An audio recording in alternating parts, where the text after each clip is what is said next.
इस वीडियो के पुण्यार्जक है श्री श्री 1008 पार्श्वनाथ दिगंबर जैन मंदिर समिति बचैया, तहसील भौरीबंद, जिला खरपतवार उखाड़ते हैं तो हमेशा मन में एक शंका होती है। जैसे परसों ही मैं जिक्र कर रहा था, हमने महावीर भगवान जी की जो बाल्यकाल की उनकी जीवनी जो पढ़ी, तो जब वो वर्धमान अपने बाल रूप में थे, तो जब कोई बागीचे में चलता था तो वो कहते थे माँ त्रिशला से कि माँ देखो मेरे पीठ पर निशान आ गए हैं, कोई मेरी पीठ पर चल रहा है।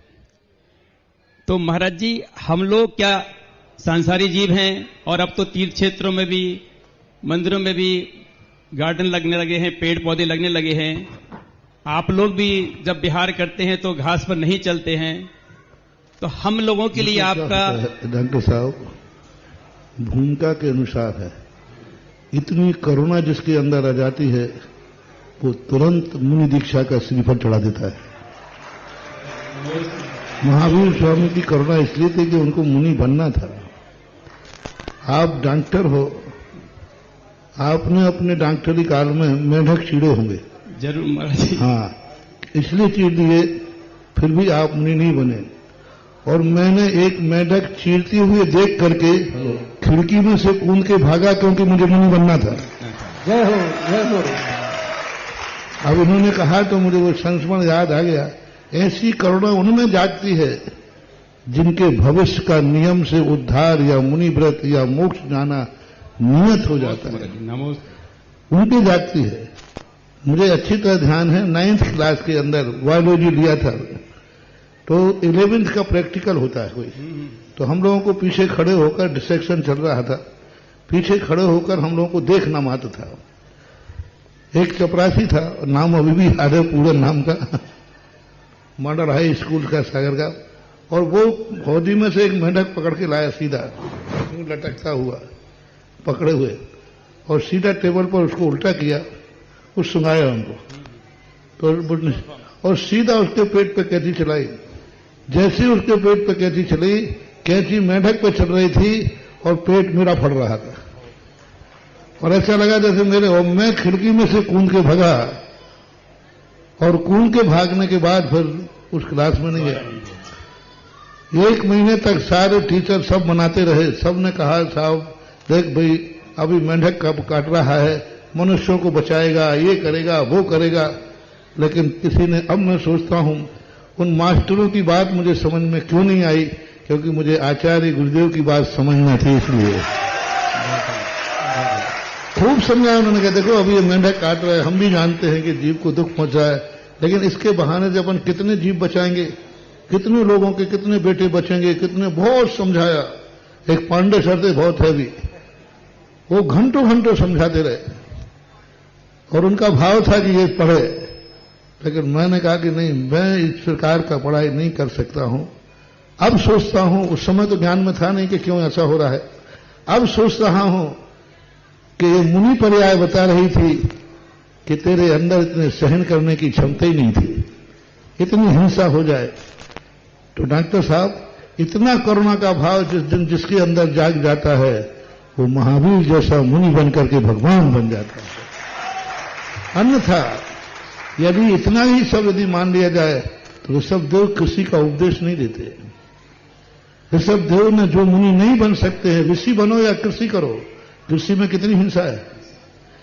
यदि किसी की हिंसा को हिंसा मानकर छोड़ दिया जाए तो बोलो इस मुल्क का क्या होगा।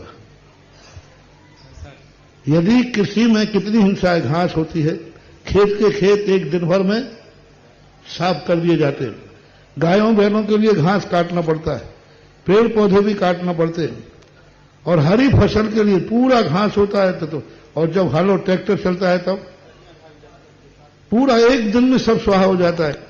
यदि इसको हिंसा मान करके सारी दुनिया, यदि इसको हिंसा मान करके कृषि छोड़ देगी तो बोलो इस जगत का क्या होगा, विनाश। बिल्कुल सही।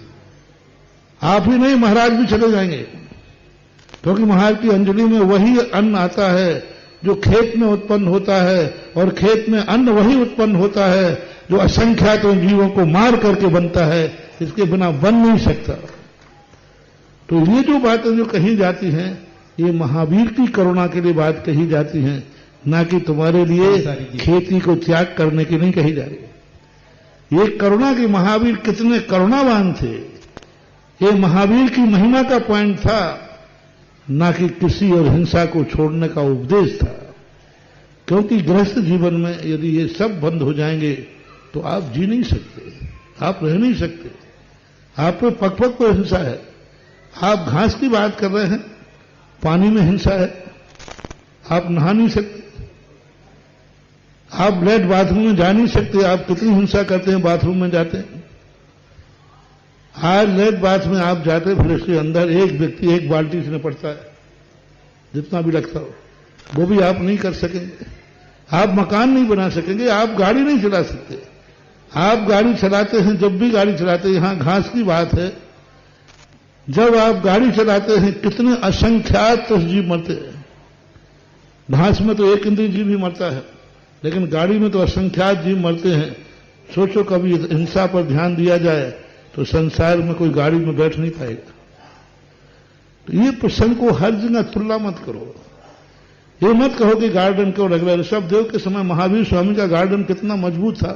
जब वो टहल रहे थे तो गार्डन तो उनके बाप ने लगाया था, तो उन्होंने गार्डन का विरोध तो नहीं किया। बहुत अच्छा आपका ही प्रसंग है, हालांकि वो दिगंबरों में कथा नहीं आती है, अन्यत्र आती है। गार्डन किसका था? उनका खुद का बगीचा था, गार्डन था। वो गार्डन था, उस गार्डन में वो टहल रहे थे, तो उन्होंने हिंसा की बात कही। उन्होंने कहा कि मुझे इतनी करुणा दया है, लेकिन उन्होंने ये नहीं कहा मां ये गार्डन क्यों लगाया गया। और उनके बाप ने गार्डन लगाया और वो उसमें टहल रहे थे, तो उन्होंने गार्डन का निषेध नहीं किया, उन्होंने अपनी करुणा की अभिव्यक्ति की है। यदि वो गार्डन का निषेध कर देंगे सारा जगत समाप्त हो जाएगा।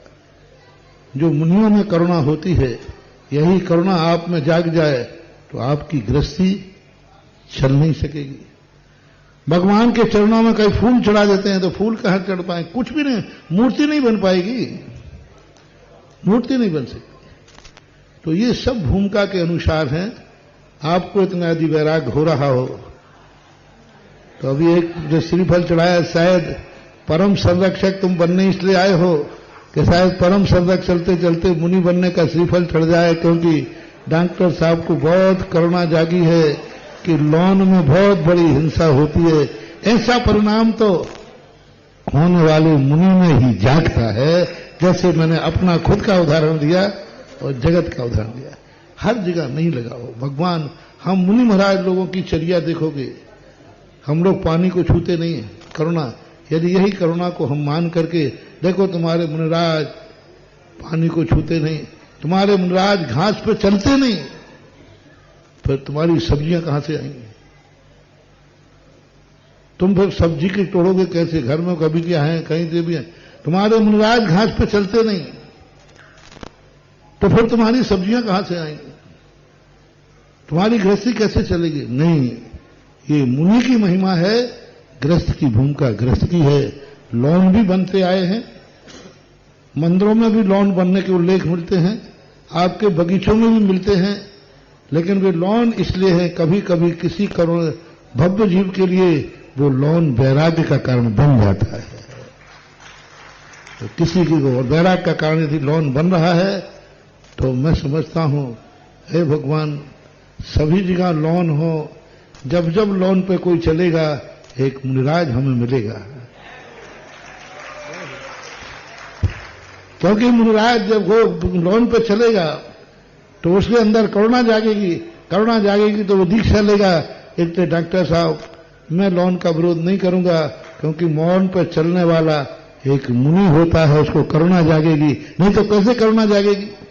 आज यदि लॉन नहीं होता तो महावीर स्वामी का ये संस्मरण अपने सामने नहीं होता कि महावीर इतने करुणावान थे। दुर्घटनाएं कभी कभी, आज यदि वो मांसाहार जानवर इकट्ठे नहीं किए जाते तो शायद नेमिनाथ को इतनी जल्दी वैराग्य नहीं होता। आज यदि ये दुर्घटनाएं नहीं घटती तो इतने सारे जो वैराग्य होते हैं दुनिया में वो सब नहीं। तो इनको हमारे यहां अर्पिता नर्पित सिद्धि भूमिका के अनुसार, जहां ऋषभदेव ने पीछे दी है कि एक तिनका को भी मत मारो, वहीं ऋषभदेव ने तुम्हें तलवार दी है। तलवार जब भी चलेगी कोई मरेगा कि बचेगा? मरेगा। और कौन दे रहा है? ऋषभदेव दे रहे हैं। दो विरोधी, एक और ऋषभदेव पिछी दे रहे हैं, एक और ऋषभदेव तलवार दे रहे हैं। दोनों परस्पर विरोधी हैं कि नहीं? अब दोनों में किसका महत्व है? सारे युद्ध के सैनिकों को पिछी पकड़ा दिया है,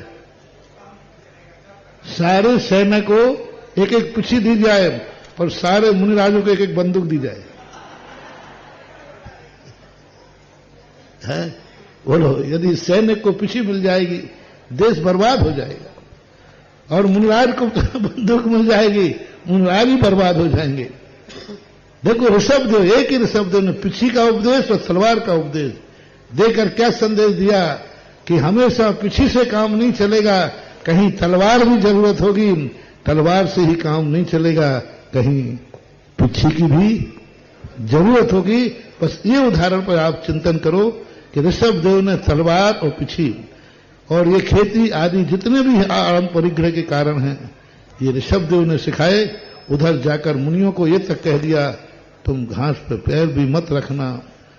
उधर गृहस्थ से कह दिया बैल को घास काट करके खिलाओ। उधर कहा बैल को जोतने को कहा ना, हम बैल को क्या खिलाएंगे? तुमने कहा घास काटो। उधर घास काटना सिखा रहे हैं, इधर मुनिराज से कह रहे हैं घास पे पैर भी मत रखना। ये है जैन धर्म का विवेक, अनेकांत, साधुवाद।